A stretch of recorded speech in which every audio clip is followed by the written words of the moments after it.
राधिका, बेटा coffee P low. Radhika, अरे राधिका, राधिका, क्या किया बेटा तूने? ये क्या कर दिया? राधिका, राधिका, राधिका क्या कर दिया बेटा? क्या किया ये? राधिका, राधिका, बेटा उठना। राधिका, राधिका।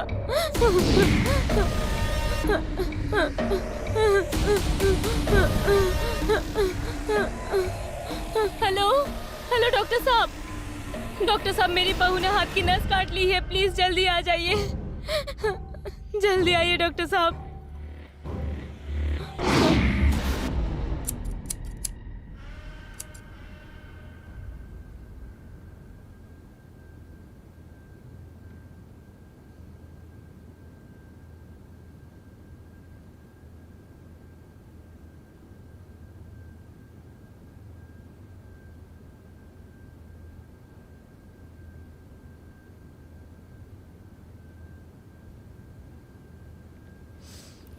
गहरी गहरी सांसें लो।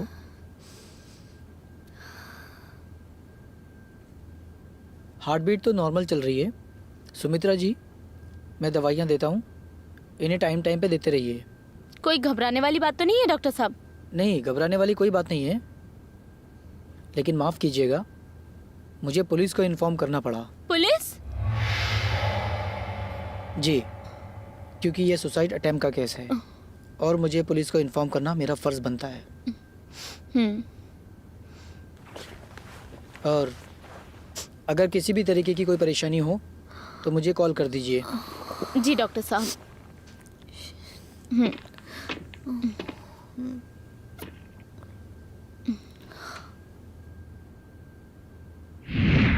देखिए मैडम, आपके साथ में जो भी हुआ वो गलत हुआ, लेकिन आप लोग भी उतने ही जिम्मेदार हैं जितना वो पाखंडी बाबा।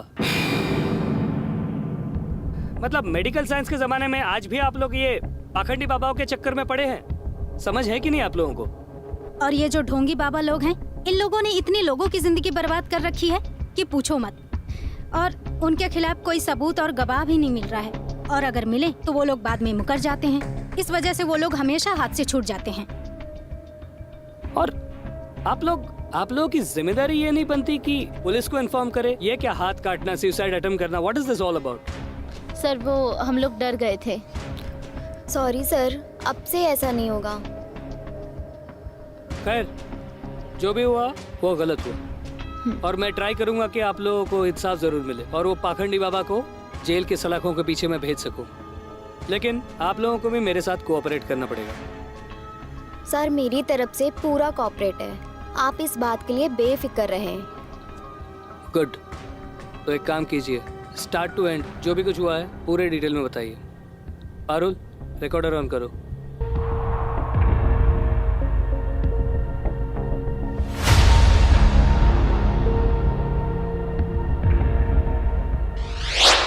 हेलो। Hello baby.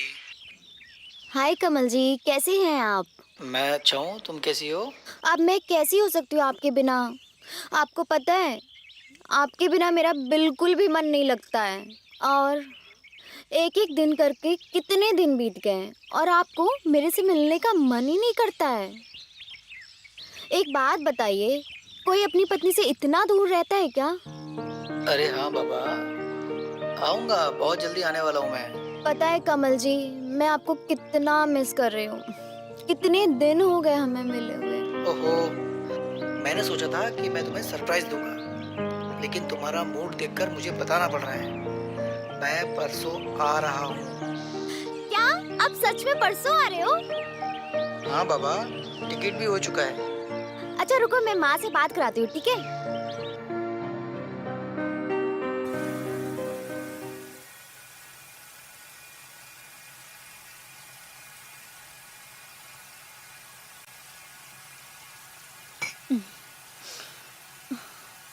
ये घर कितना सुना सुना लग रहा है।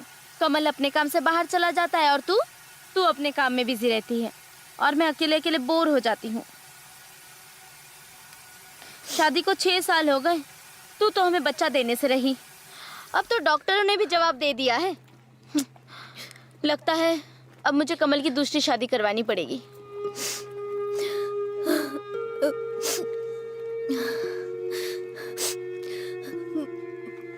माँ जी, अब इसमें मेरा क्या कसूर है? अब क्या करूं बेटा, मुझे भी कभी कभी गुस्सा आ जाता है। अब मेरा भी तो मन करता है ना, मैं अपने पोते पोतियों को खिलाऊं, उनके साथ खेलूं। चल अभी रो मत, भगवान के घर देर है अंधेर नहीं, वो हमारी एक ना एक दिन जरूर सुनेगा। रो मत। क्या करूं जमुना, सब डॉक्टरों ने मना कर दिया है। अब तो लगता है मेरे पोते पोतियों का मुंह देखे बिना ही मैं चली जाऊंगी। अरे सुमित्रा, तू इतना मत सोच। मैं एक बाबा को जानती हूँ, बड़े ही चमत्कारी बाबा है, जिस पर अपनी नजरें करम कर दे उनकी झोली भर जाती है। अच्छा? हाँ, अरे वो अपने शर्मा जी है ना, उनके भी पोते पोती नहीं हो रहे थे। अभी जो उनके घर में पोते की किलकारी गूंज रही है, ये उन्हीं बाबा के आशीर्वाद से है। तू एक काम कर, तू राधिका को बाबा के आश्रम लेकर जरूर जा। मैं उनके आश्रम का एड्रेस तुझे सेंड करती हूँ। अच्छा? अगर बाबा ने चाहा जरूर भर जाएगी। ऐसा हो सकता है जमुना? अरे क्यों नहीं हो सकता, सच में? बिल्कुल। मैं ये खुशखबरी अपनी बहू को सुना के आती हूँ, तो जल्दी से मुझे एड्रेस सेंड कर। हाँ, ठीक है? ओके। मैं फोन रखती हूँ।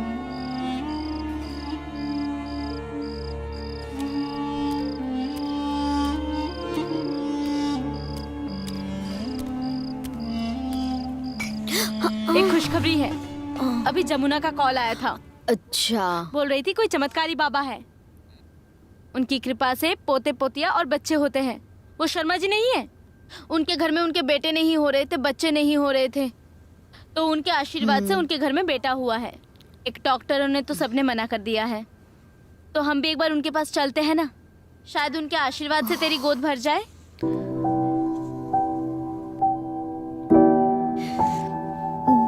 जी माँ जी, आपको जैसा ठीक लगे आप वही करो। ठीक है।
भक्तों, अब हमारे विश्राम का समय हो चुका है।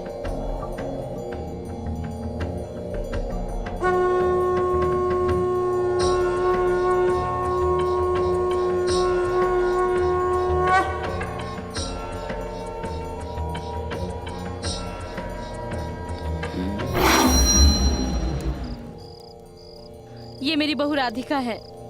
शादी के 6 साल बाद भी इसके पैर भारी नहीं हुए। प्रणाम बाबा जी। खुश रहो, दूधो नहाओ, पूतो फलो। बच्चा, तुम जिस मनोकामना से यहाँ पे आई हो वो अवश्य पूर्ण होगी, ये बाबा का आशीर्वाद है।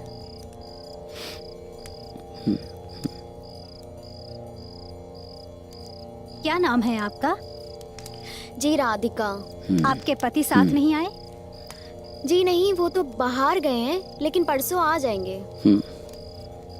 देखिए, ऐसा है कि संतान की प्राप्ति तो आपको हो जाएगी, पर उसके लिए आपको कठोर तपस्या करनी पड़ेगी। क्या आप तैयार हैं?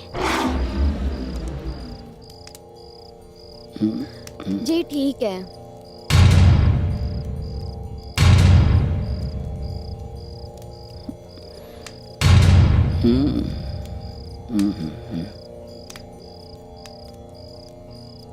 तो आज रात हम आपका शुद्धिकरण करेंगे, जिसके लिए आपको पूरी रात हमारे आश्रम में रहना पड़ेगा।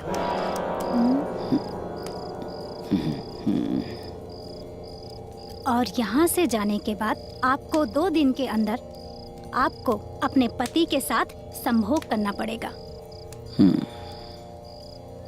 अगर बाबा ने चाहा तो आपको पुत्र की प्राप्ति अवश्य हो जाएगी। जी ठीक है।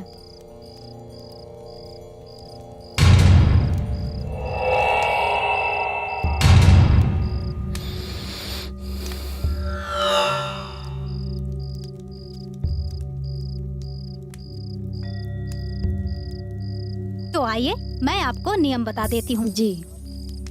माफ कीजिएगा माता जी, शुद्धिकरण की जगह पे आप नहीं जा सकती। क्या? आपको बाहर ही प्रतीक्षा करनी पड़ेगी। वहाँ जाने की अनुमति आपको नहीं है। ठीक है। चलिए आप आइए, आइए, आइए।